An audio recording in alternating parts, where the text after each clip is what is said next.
Sir చెప్పండి, ఏదైతే జోగి రమేష్ గారు నిన్న అరెస్ట్ అయ్యారో ఆ దాంట్లో కూడా నారా లోకేష్ గారు రెడ్ బుక్ రాజ్యాంగం నడిపిస్తున్నాడు, నారావారి రాజ్యాంగం నడుస్తుందని చెప్పి మాట్లాడుతూ ఉన్నారు.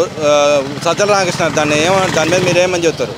చెబుతున్నాడు కదండి అతను, జనార్దన్ రావు మేమిద్దరం కలిసి చేసాము అని చెబుతున్నాడు కదా. అది ఆధారాలు లేనిది ఎందుకు అరెస్ట్ చేస్తారండి? చేయదలుచుకుంటే గవర్నమెంట్ వచ్చినప్పుడే చేస్తారుగా. ఈ 18 నెలలు ఆగాల్సిన అవసరం ఏముంది? ఆయన మీద అభియోగాలు లేనిది, ఆయన ఆధారాలు దొరకంది ఎందుకు అరెస్ట్ చేస్తారు?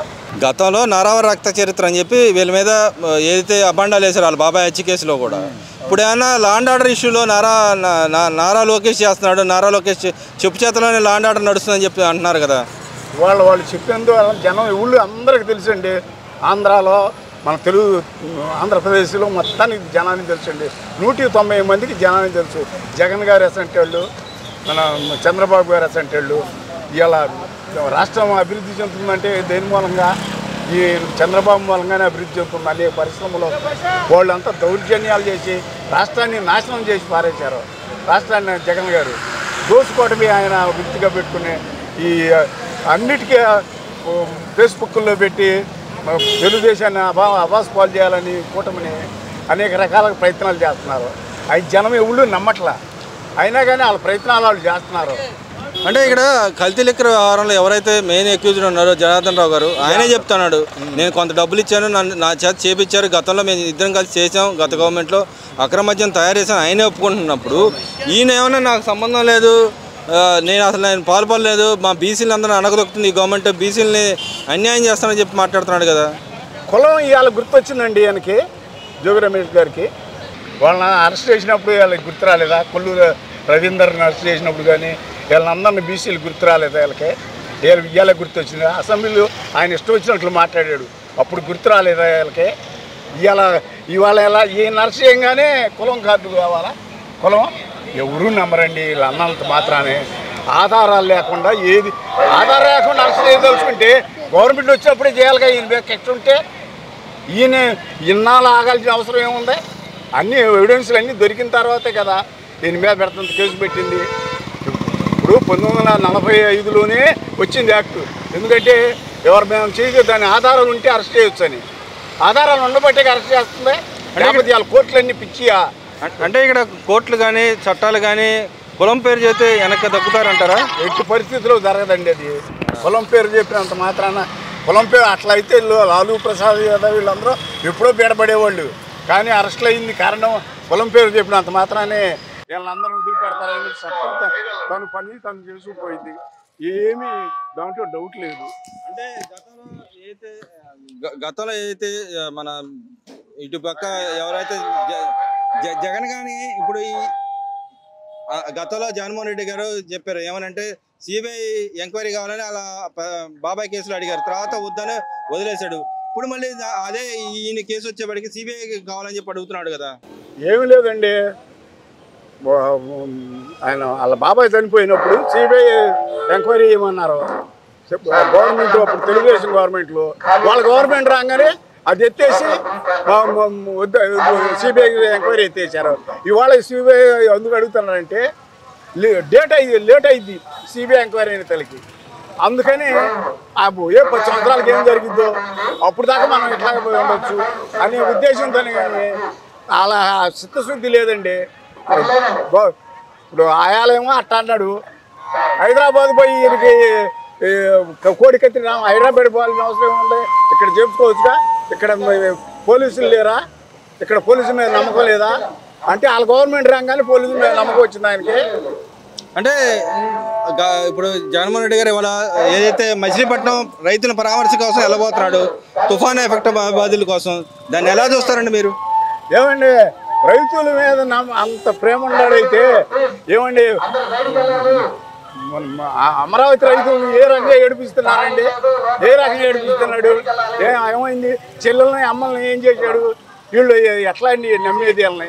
వీళ్ళని ఏదో అధికారం కోసం ఏదో తిప్పలు పడుతున్నాడు కానీ ఎవరూ నమ్మరండి దేశంలో. అంటే చంద్రబాబు నాయుడు ఏదైతే మొన్న తుఫాను వచ్చే ముందర అందరితో అధికారులతో మధ్య కూర్చొని మాట్లాడింది కూడా ఫోటోలు దిగడానికే మాట్లాడుతున్నాడు అని చెప్పి మాట్లాడుతున్నాడు కదా. అది ఆ పిచ్చి ఏలకుంది కానీ చంద్రబాబుకి లేదండి. అట్లా ఉండటం అయితే చంద్రబాబు ఈ పాటికి చాలా చేసేవాడు. వీళ్ళందరూ ఎప్పుడు అరెస్టులు చేయించేవాడు ఆ పిచ్చి ఉండడితే ఆయన. అట్లాంటిది ఏమి లేదు, ఎవిడెన్సులు దొరకండి, ఏమి చేయడు ఆయన. అన్నీ దొరికినాకే అరెస్టులు చెప్తారు. వీళ్ళకి మళ్ళీ గబగబా తీసుకెళ్ళి అరెస్ట్. మొన్న తుఫానికి ఏ రకంగా కష్టపడ్డాడు అన్ని టీవీల్లో వచ్చినాయి, అన్ని పేపర్లో వచ్చినాయి, అన్నీ చూశారు. ఆయన సొంత వాహనం కూడా లేకుండా ప్రైవేట్ వాహనంలో వెళ్ళి ప్రజలను పరామర్శిస్తాం, అధికారులకి ఇన్స్ట్రక్షన్ ఏం చేయాలనేది అని తుఫాన్ని 100కి 40-50% తగ్గించాడు ఆ ఉధృతాన్ని. ఈయన వచ్చి ఇప్పుడు ఏం చేయలేదు ప్రజలకు తెలుసు కదండి. చంద్రబాబు ఏం చేశాడు, జగన్ ఏం చేశాడు అనేది ప్రజలు తెలుసుకుంటారు. నువ్వు చెప్పినంత మాత్రాన్ని ఎవరూ నమ్మరు. ఏం చేశారు? తాడేపల్లి ప్యాలెస్ నుంచి హెలికాప్టర్లో పోయాడు ఈయన, అమరావతికి కూడా సచివాలయం చేసేటాడు. ఇలా చంద్రబాబుని విమర్శిస్తాడు.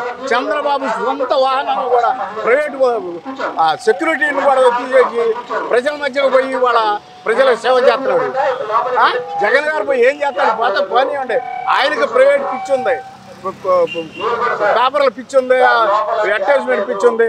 మాట్లాడితే ఒక స్టేట్మెంట్ ఇవ్వడం, పోయి బెంగళూరులో దాక్కోవటం, మళ్ళీ వచ్చి ఒక స్టేట్మెంట్ ఇవ్వటం, అంతేగాని ఏముందండి ఆయన చేసేది? ఆయన ఎవరూ నమ్మరండి. అంటే ప్రతిపక్ష నాయకుడు అంటే ప్రజల మధ్య ఉంటాడు, తిరుగుతూ ఉంటాడు. కానీ తుఫాను వెళ్ళిపోయిన తర్వాత ఇప్పుడు వచ్చి ఏం చేస్తాడు అంటారు? అసలు తుఫాన్లో ఏం చేస్తాడండి? ఆయన పోయి చంద్రబాబు మీద లేనిపోని అబద్ధాలు చెప్పడం జరిగితే ఏమి చేయడం, ఏమి ఆయన వల్ల కాదు. ఆయన అంటున్నాడు కదా, తుఫాన్లు కూడా చంద్రబాబు నాయుడు సృష్టి అని చెబుతున్నాడు కదా, నిజంగానే తుఫాన్లు చంద్రబాబు నాయుడు గారు సృష్టించగలరా? మాటలు ఏముందండి, మాటలు ఎవరైనా చెబుతారండి, మేమైనా చెప్పగలరు. అబద్ధాలు చెప్పడం ఏముంది? అబద్ధాలు చెప్పినంత ఇదిగా నిజాలు చెప్పలేరు. అబద్ధాలు ఒక మాట చెప్పగానే దేశం అంతా పాకిపోయింది. జనం అంతా తెలివి తక్కువ వాళ్ళు ఏం కాదండి. జనం ఇవాళ నిన్ను 151 సీట్ల నుంచి 11 సీట్లు తెచ్చారంటే జనం అంతా పిచ్చాళ్ళు కాదండి. ఎంత రగిలిపోయారో, ఎన్ని బాధలు పడ్డారో ప్రజలు తెలిసి ఇవాళ దాని గురించి తెలుసుకోవాలి. ఇవాళ రాష్ట్రంలో లాండ్ ఆర్డర్ లేదన్నా, నిజంగా రాష్ట్రంలో లాండ్ ఆర్డర్ లేదంటారా? రాష్ట్రంలో లాండ్ ఆర్డర్ అనేది చాలా బాగా జరుగుతుందండి. గొడవల్లో వాటిని ఆయన ఏం చేయగలరు? మనం చేసే వాటికి ఇప్పుడు మన జరిగింది శ్రీకాకుళంలో, దాన్ని వాళ్ళు భక్తులు విపరీతంగా వచ్చారో దానికి చేశారు. అంతేగాని చంద్రబాబు ఏమన్నా చేపించాడా? ఇవన్నీ ఆయన మీద లేనిపోయిన అభండాలు వేయటమే. కానీ లాండ్ ఆర్డర్ ఆంధ్రప్రదేశ్లో బ్రహ్మాండం జరుగుతుందండి. ఎక్కడ ఏ విధంగా లేవు.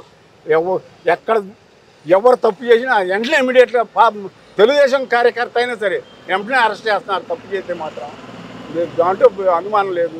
ఇవాళ హోమ్ మినిస్టర్ గారు ఆడబడిచి అయినా కానీ ఎంతో బ్రహ్మాండం ఆ రోజు ఆమెకి ఇచ్చారు. సుచరిత గారికి ఏం చేయగలదు? ఒక స్టేట్మెంట్ ఇవ్వగలిగిందా? సత్యరామకృష్ణ గారు స్టేట్మెంట్లు ఇవ్వ, కానీ ఆమె ఏమైనా ఒకనాడు వచ్చి ఒక స్టేట్మెంట్ ఇవ్వగలిగిందా?